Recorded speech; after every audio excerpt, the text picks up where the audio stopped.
Hi everybody, today we will talk about how to fix or how to solve the problem of Photoleap. You will click on settings. In this page we go to apps, default apps, app settings. On above you will search about Photoleap and you will click here. Then this page of app info you will click on first stop and you will click OK. Here you will enter to the window of storage. Then we click on clear cache. But pay attention, don't click clear data because that can delete your account. Then we go to Play Store.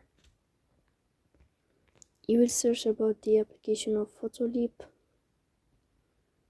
Here you will install your app and you can install it again. So please don't forget to